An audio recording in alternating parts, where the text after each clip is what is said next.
Hi, so we are from the Planet Hunters group, and in the project, we used data collected from NASA's Kepler telescope to train AI models to detect exoplanets. Finding exoplanets could help us discover alien life.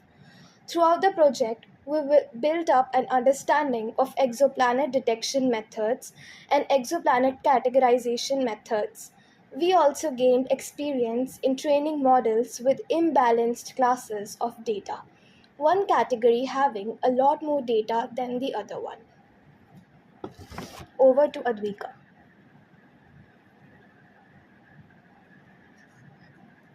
So the task that we have been working on for the past few weeks is incredibly applicable to our modern world. The advancements made in artificial intelligence through the exoplanet research can be applied to everyday technology, such as improving services such as weather forecasting and medical diagnostics.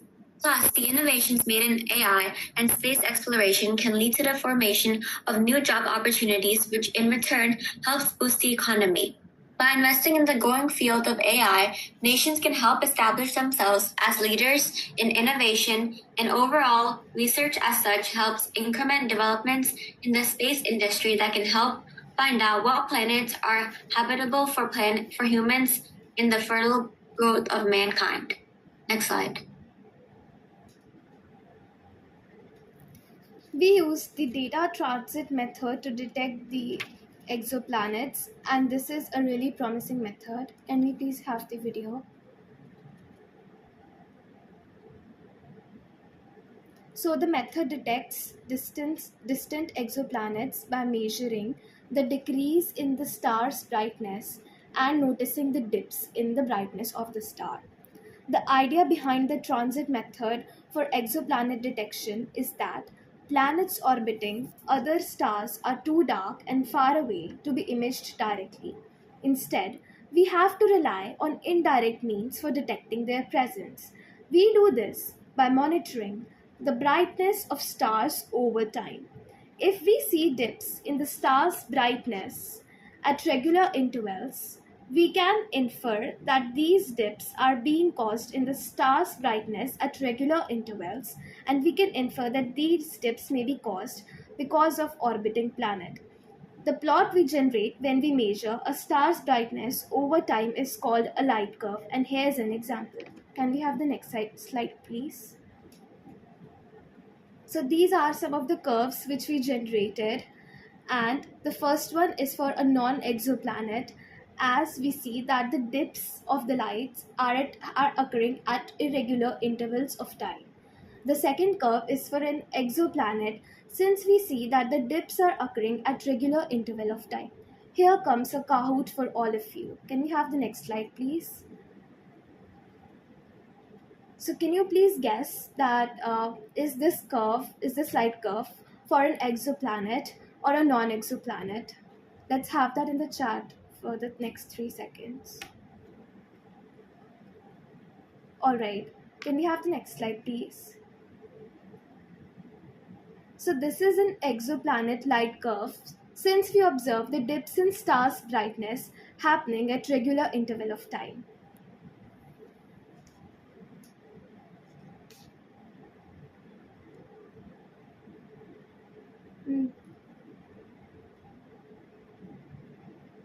So we've got a problem to deal with.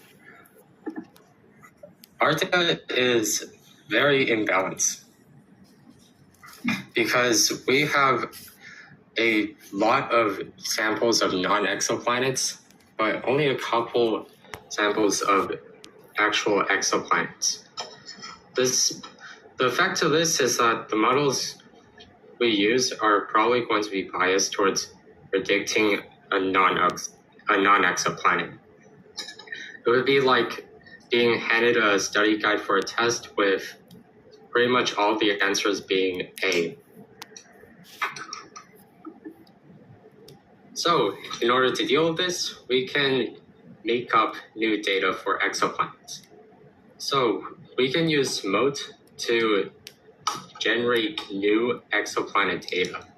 Basically, what it does is it looks at our exoplanet data and it just says, this looks like this looks like it could be an exoplanet too. So it just adds that to the data set. So in order to analyze our data, let's talk about confusion matrices. The vertical axis refers to what the data actually was, 0 being that it was actually not an exoplanet, and 1 being that 0 being that it wasn't an exoplanet, and 1 being that it actually was an exoplanet. And our horizontal axis is our predicted label, which is what the model predicted. So in order to read this, we see what a square lines up on the horizontal and vertical. And so the top left means that the model correctly predicted a non-exoplanet. Top right being that the model predicted that it was an exoplanet, but it actually wasn't, and so on.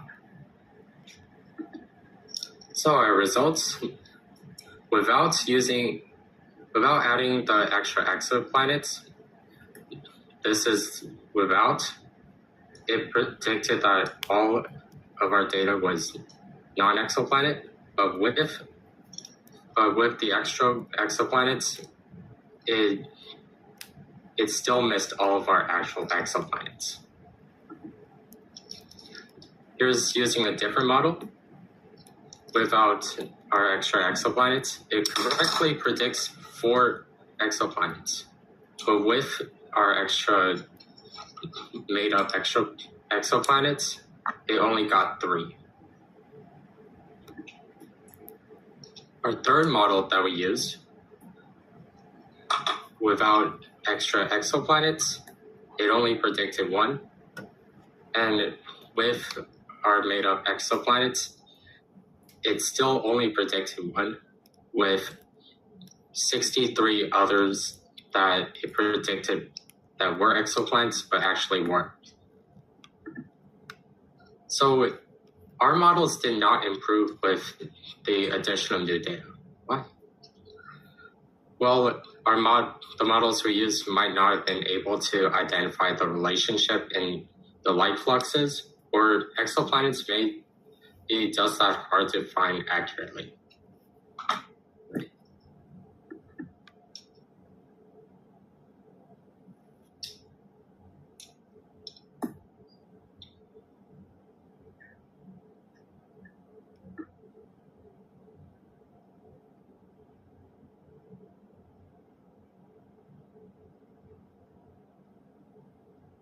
Planet detection using the transit method, we can unlock more possibilities beyond just finding new planets in space.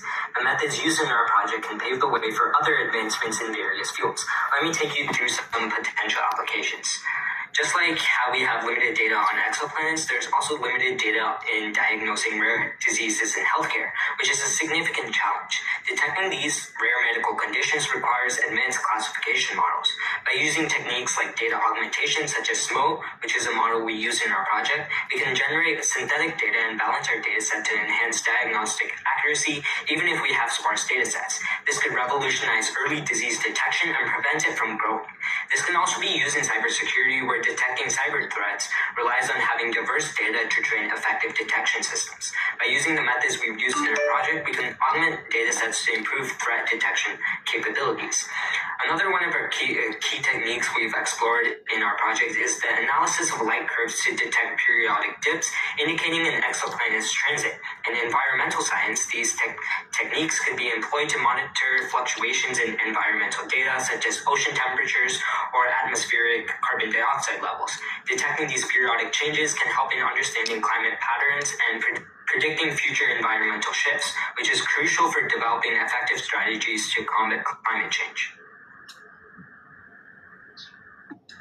Now on to future applications. So I did limitations, and the first limitation is a bias in data. If the training data contains biases, the AI model can learn these biases, leading to false results. This is particularly problematic if certain types of exoplanets or regions of space are underrepresented in the training data. which is what we have to use smoke for. Ethics. The ethics part of this is ensuring that the AI used properly and responsibly and not for the wrong thing. And false positives and negatives. The AI model can produce false positives and false negatives. False positives are incorrectly identifying exoplanets, and false negatives are failing to identify actual exoplanets. The balance between this is what's challenging, and that makes it a limitation. Can I go to the last slide, please? And thank you guys so much, and thank you so much to our instructor, Jax. All right, incredible work.